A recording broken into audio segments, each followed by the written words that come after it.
ये चीज सवाल लेकर जरा शाजिया जी के पास जा रही। शाजिया जी, ये बड़ा गजब है कि यहाँ इस बात से दिक्कत नहीं। विवेक जी आइए, आप भी आइए, आप क्यों पीछे रह जाएंगे, आपकी तो बात सुनने में मजा आता है।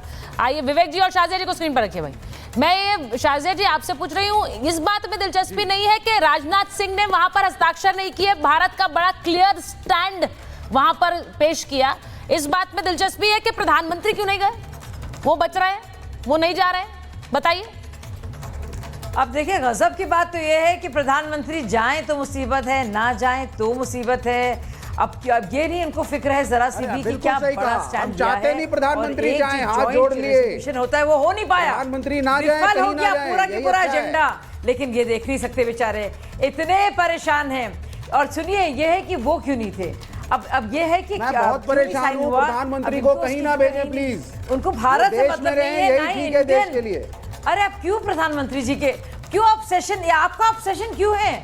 दुरुस्त कीजिए अपनी सोच को, इतना ऑब्सेशन नहीं जरूरी है। और फॉरेन पॉलिसी की जहाँ बात है ना, प्रेम कुमार जी आप भी अपील करिए कि प्रधानमंत्री देश के अंदर ही रहें। लेकिन जहाँ तक बात है, Vivek ji this is not funny, Vivek ji this is not funny. मैं आपको बताती हूँ, मैंने अभी एक बयान चलाया, अच्छा नहीं, मैंने एक बयान चलाया विवेक जी। विवेक जी सुनिए, कर्नल सिंह, मैंने अभी एक बयान चलाया।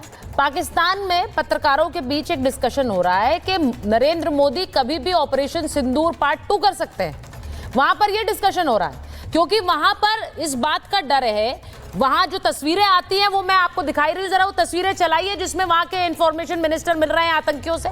वहां मंत्री और आतंकी में फर्क ही नहीं है और उनको इस बात का डर है कि यहां कभी भी ऑपरेशन सिंदूर पार्ट 2 हो सकता है क्योंकि नरेंद्र मोदी ने आतंकवाद को लेकर एक बहुत कड़ा स्टैंड अपनाया है और यहां ये कह रहे हैं प्रधानमंत्री को कहीं मत भेजिए। मीडिया चाहे पाकिस्तान का हो या इंडिया का हो, सबसे अच्छी बात यह है कि मीडिया का काम है एक अच्छा आकलन जरूर करें।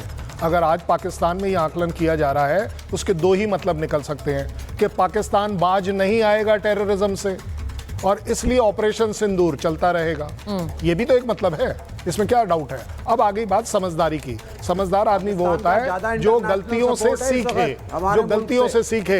ये श्रीमान जी जो बोल रहे हैं ये गलतियों से नहीं सीख पाएंगे क्योंकि इनका एजेंडा पार्टी वाइज है, मेरा एजेंडा कंट्री वाइज है। मैं सिर्फ पाकिस्तान एज अ कंट्री की बात कर रहा हूं। पाकिस्तान इस तरह की हरकत करेगा, इसीलिए हमें मालूम है कि यस, हमारा ऑपरेशन सिंदूर चलता रहेगा और हर उस टेररिस्ट एक्टिविटी का जो आज के बाद होती है उसमें हम डिसीजन मेकर होंगे कि हम असेस करेंगे कि ये पाकिस्तान से एमिनेट हुआ है या नहीं, और अगर हुआ है तो उसकी सूटेबल पनिशमेंट जरूर दी जाएगी। पाकिस्तान को भी अच्छे से पता है, उसकी मीडिया को भी पता है, उसकी पब्लिक को भी पता है, आपने एक बात कही है और सिर्फ पाकिस्तान आर्मी और सरकार को नहीं पता है। विवेक जी, आपने अभी थोड़ी देर पहले एक बात कही, आपने कहा कि हम कॉलोनी ऑफ अमेरिका बन गए हैं। मुझे इस बात पर बहुत आपत्ति है, मैं फिर से कहूंगी, मुझे इस बात पर आपत्ति है।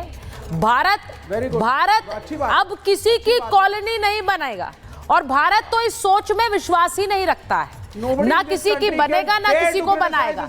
ये बड़ा क्लियर है। इजराइल की एक नीति पे क्रिटिसिज्म करने की हिम्मत नहीं है आज हमारे मुल्क में। हमारे अंदर जो हिम्मत है वो सबने देख ली है, सिर्फ आपको नजर नहीं आती विवेक जी, सिर्फ आपको नजर नहीं आती है, पूरी दुनिया को नजर आती है भारत का स्टैंड क्या है, भारत की हिम्मत क्या है।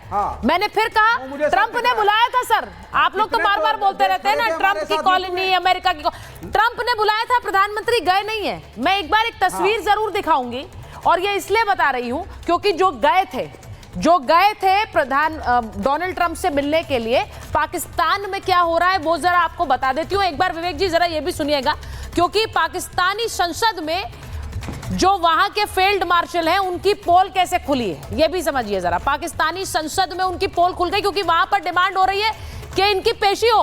पाकिस्तान में मुनीर की पेशी क्या होगी, मुनीर का नोबेल पाक को क्या भारी पड़ेगा, महंगा पड़ेगा। ये क्यों कह रही हूं, क्योंकि ट्रंप से चर्चा पर मुनीर से जवाब की मांग हो रही है। नोबेल पर मुनीर के खिलाफ वहां पर नारेबाजी हो रही है कि आपने वहां जाकर अमेरिकी राष्ट्रपति को नोबेल की बात क्यों कर दी। मुनीर को संसद में पेश करने की मांग वहीं के सियासतदान कर रहे हैं। इमरान खान की पार्टी ने पाकिस्तान में मुहिम चला दी है। वो कह रहे हैं ट्रंप से मुलाकात को लेकर आपने कोई जानकारी यहां संसद को क्यों नहीं दी है। मुनीर ने ट्रंप के लिए नोबेल पुरस्कार की मांग की थी, यह सब आपने देखा था। पाकिस्तानी सांसदों ने संसद में इसका हिसाब मांगा है कि बताइए आप ये कैसे कर सकते हैं। और किसके कहने पर मुनीर ने ऐसा बोला? पीएम शहबाज के कहने पर क्या यह सिफारिश की गई थी? ट्रंप के लिए नोबेल की मांग क्यों की गई?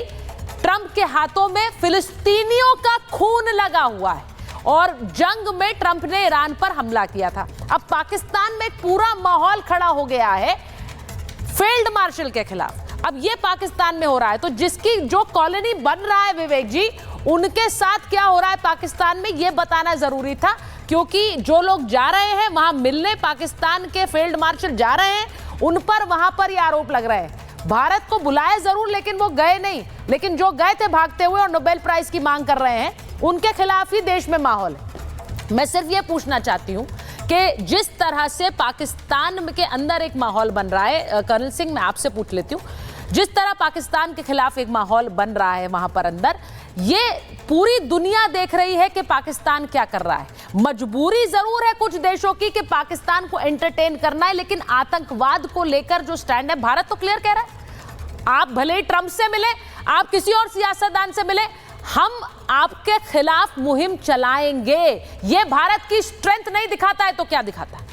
मुझे लगता है कि एक स्लिप ऑफ टंग हम एक्सक्यूज कर सकते हैं, क्योंकि पूरी दुनिया को मालूम है कि यूएस की कॉलोनी कौन है, कौन बन रहा है, कौन कंटिन्यूअसली चल रहा है। खुले शब्दों में अगर बात कर लें, आज तक कभी हुआ ही नहीं कि किसी भी कंट्री का चीफ अपने आप में वहाँ पर इनवाइट हो व्हाइट हाउस में और वहाँ पर वो कुछ ऐसी बातें कर दे जो कि उसके खुद के पार्लियामेंट को एक्सेप्टेबल ना हो।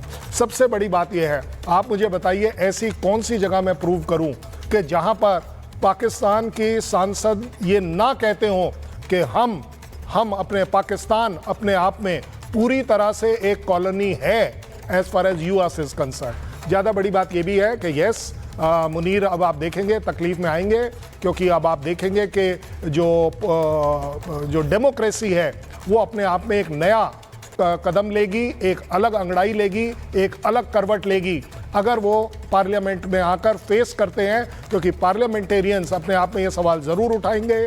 वहाँ आप इमरान को भी देख रहे हैं, तो एक कंट्री वो वाले, देखिए कुछ चीज़ों में डिबेट नहीं होती है सर। पाकिस्तान एक कॉलोनी है, इस पे कोई डिबेट नहीं करता, इस पे कोई डिबेट नहीं है। विवेक जी क्यों बोल रहे हैं भारत के खिलाफ? और ये मुझे बहुत से लोग कहते हैं विवेक जी, जब आप मेरे शो में आते हैं बहुत से लोग बोलते हैं विवेक श्रीवास्तव का सिर्फ यही काम है कि वो भारत के खिलाफ बोले। मैं चाहता हूं, मुझे लगता है आपको अपनी सिचुएशन क्लियर करनी चाहिए, स्पष्ट करनी चाहिए। आई लव इंडिया कहने से नहीं होता है। I love my country but India is not BJP. India आपके लिए इंदिरा इज इंडिया ठीक है। अरे तो बीजेपी को क्रिटिसाइज करो, वहां मुद्दे निकालो, उसके अंदर आप करिए, आप पार्लियामेंट में जाकर उस बीजेपी को क्रिटिसाइज करिए, मुझे कोई प्रॉब्लम नहीं है। लेकिन ये स्टैंड आज इंडिया का स्टैंड है, ये इंडिया का स्टैंड है कि हमारे वजह से हम अपने आप में एक वो काम करेंगे जो देश के लिए अच्छा है। देखिए मैं डिबेट करती हूँ, मुझे दोनों तरफ के पक्ष चाहिए। विवेक जी बड़ा क्लियर है, दोनों तरफ का पक्ष चाहिए, दोनों तरफ की आवाजें चाहिए, वो बहुत जरूरी है।